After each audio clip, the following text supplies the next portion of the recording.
Cable company nightmare. They charged me for nothing. Pro-revenge. Started innocently enough. Sarah and I were looking at our budget, trying to figure out where we could trim some fat. Cable was an easy target. We barely watched it anymore, spending most of our time streaming Netflix and Hulu. I called Comcast-esque, let's just call them Cable Corp, prepared for the usual runaround. Surprisingly, it wasn't too bad. I got through to a representative, told her I wanted to cancel my service, and she walked me through the process. She confirmed the cancellation date October 15th and gave me an estimated final bill amount. I even got a confirmation number 74X92L. I wrote it down, along with the date and time of the call, and the rep's name, or what I thought was her name, sounded like Brenda, but I wasn't positive. I felt pretty smug. Cutting the cord easy peasy. The next month, November, the bill arrived. $157.32 for a service I'd supposedly canceled. I stared at the bill like it was a venomous snake. Okay, a mistake. Annoying, but mistakes happen. I called Cable Corp again, digging out my notes. This time, the wait was longer, the hold music more grating. When I finally got through, I explained the situation, carefully reciting the cancellation date and confirmation number. The woman on the other end sounded bored. She put me on hold to check, and I swear she was just making herself a sandwich. Finally, she came back. Okay, sir, I see the cancellation request. It looks like there was a processing error. I've corrected it. You won't be billed next month. Relieved, I thanked her and hung up. I even let myself believe it was over. December. The bill arrived. $157.32. My blood pressure spiked. This wasn't just a mistake anymore, it was incompetence bordering on malice. This time, I was prepared. I called Cable Corp armed with my notes, my confirmation number, and a simmering rage. I got Brenda. Or at least, someone who sounded exactly like the Brenda from my first call. Condescending, impatient, and utterly unhelpful. Sir, I don't see any record of a cancellation request, she said, her voice dripping with fake sweetness. I canceled on October 10th, confirmation number 74X92L. I practically yelled. That confirmation number is not valid, she said flatly. Your account shows active service. That's impossible. I spoke to someone. I have the date and time. I have the confirmation number, sir. I understand your frustration, but there's nothing I can do. Your account is active and you're responsible for the charges. So, you're telling me I'm paying for a service I canceled 2 months ago and haven't been using? That is correct, sir. I wanted to reach through the phone and strangle her. I took a deep breath. Can I speak to a supervisor? Brenda sighed dramatically. One moment. More hold music, more imaginary sandwiches. The supervisor, whose name I didn't catch, wasn't any better. He regurgitated the same line about my account being active and my responsibility for the charges. I explained the situation again, slowly and carefully, like I was talking to a small child. He listened, or at least pretended to, then said, Sir, I'm very sorry for the inconvenience, but there's nothing I can do at this time. You'll need to pay the bill. That was it. The line was drawn. I wasn't just inconvenienced, I was being actively robbed. Sarah tried to calm me down. Mark, it's just a bill. Call them again, explain it nicely. Maybe they'll listen. Sarah, I've called them twice, they're not listening. They're deliberately screwing me over. Just pay it, Mark. It's not worth the stress. No, I'm not paying for something I didn't use. This is about principle. I knew David, my best friend, was a lawyer, so I called him up. He listened patiently to my rant. You could take them to small claims court, he said. But it's going to be a hassle. You'll have to file the paperwork, gather evidence, and potentially take time off work. I'm willing to do it, I said. I'm not letting them get away with this. David gave me some basic legal advice, emphasizing the importance of documenting everything.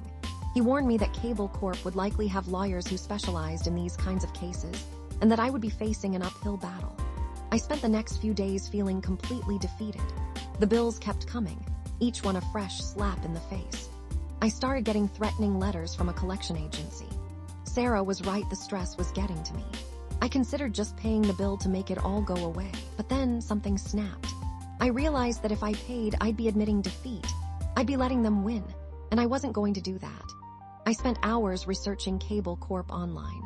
I wasn't surprised to find countless complaints about similar billing issues. People being charged for services they didn't order, services they'd canceled, services that were never even installed. It was a pattern of systematic abuse. I knew I couldn't fight them head on.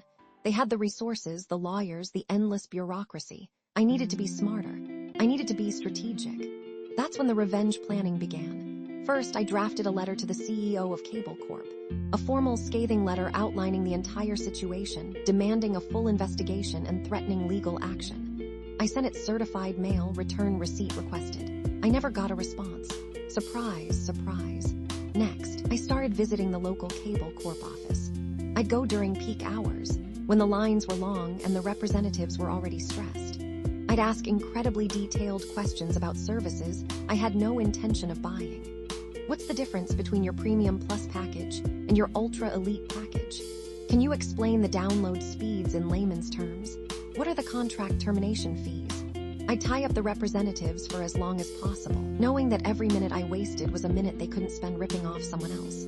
I made sure to be polite and respectful, never raising my voice or being overtly rude. I just acted incredibly dense and demanding. It was a slow burn, but it was satisfying. But that wasn't enough. I needed to escalate. I'm a software engineer by trade, so I know my way around a computer. I decided to use my skills to make Cable Corp's life even more difficult. I set up a system that automatically flooded their customer service lines with fake calls. I wrote a script that simulated various customer complaints, slow internet speeds, pixelated picture quality, billing errors. The calls were designed to be annoying and time-consuming, but not illegal. I made sure to use different area codes and phone numbers to avoid detection. It was beautiful chaos. But even that wasn't enough. I needed to hit them where it really hurt their reputation. I created a website. It was a simple site, but it was effective. I documented my own experience with Cable Corp, and I started compiling the complaints I found online. I optimized the website for search engines so that anyone searching for Cable Corp complaints would find my site. It started slowly, but eventually people started finding it. They shared their own stories of being ripped off, ignored, and abused by Cable Corp. The website became a repository of customer outrage. Then came the real breakthrough. One day, while reviewing my Cable Corp account online, yes, even though I had canceled, I still had access to the account, I noticed something strange. There was a service record indicating that a technician, Kevin, had been to my house on several occasions to address a service issue. This was a complete fabrication. I hadn't seen a Cable Corp technician in months, except for the one who showed up after I canceled, who I'd refused access to. This was a lie, a deliberate attempt to justify the fraudulent billing. This was my smoking gun. I needed proof. I remembered the technician, Kevin. I remembered his face. I also remembered that he was here after I already canceled and told him the account was canceled and he left. I went next door to Mr. Peterson. He was always outside gardening. Mr. Peterson, I said, do you remember seeing a Cable Corp technician at my house a few weeks ago? Maybe around November 10th. Mr. Peterson squinted, thinking, no, I don't think so. But I do remember seeing a cable guy working on my connection that day. I was out here planting roses. Bingo. Mr. Peterson, I said, would you be willing to testify to that in court? He looked surprised. Testify? In court? What's going on, Mark? I explained the whole situation to him, how Cable Corp was trying to scam me and how they were lying about sending a technician to my house. Mr. Peterson was outraged. Those crooks, he exclaimed. Of course, I'll testify. I'll tell them exactly what I saw. With Mr. Peterson's testimony in hand, I filed a lawsuit against Cable Corp in small claims court. I sued them for the fraudulent billing charges, the false service report, and the emotional distress they had caused me. I subpoenaed Kevin, the technician, to appear in court. The days leading up to the trial were nerve-wracking. I spent hours preparing my case, gathering evidence, and practicing my arguments. Sarah, despite her initial reservations, was now fully on board. She helped me organize my documents and even came up with some clever cross-examination questions. A week before the trial, Cable Corp's lawyer called me. He offered me a settlement. They would reverse the fraudulent charges and pay me $500. In exchange, I would have to drop the lawsuit and sign a non-disclosure agreement. I laughed in his face. No way, I said. I'm not settling. I want my day in court. I want to expose your company's fraudulent practices. He sighed. Mr. Evans, you're making a mistake. We have a team of lawyers. You're just one person. Bring on your lawyers, I said. I'm ready. The day of the trial arrived. I was nervous, but I was also determined. I walked into the courtroom, clutching my stack of documents. Cable Corp's lawyer was already there, a sleek, well-dressed man who looked like he'd stepped out of a magazine. Kevin, the technician, sat beside him, looking uncomfortable. The judge called the case. Cable Corp vs. Evans. The Cable Corp lawyer presented his case first. He argued that my account was active, that I was responsible for the charges, and that Kevin, the technician, had performed work at my house. He presented Kevin's service report as evidence. Then it was my turn. I started by presenting my meticulously documented records of my calls to Cable Corp, a confirmation number, and the threatening letters from the collection agency. I showed the judge the bills, highlighting the dates of service that were after my cancellation date. Then, I called Mr. Peterson to the stand. He testified that he had seen Kevin working on his connection on November 10th, and that he had not seen Kevin at my house that day. The Cable Corp lawyer tried to discredit Mr. Peterson, suggesting that he was confused or mistaken. But Mr. Peterson stood his ground, calmly and confidently reiterating his testimony. Finally, I called Kevin to the stand.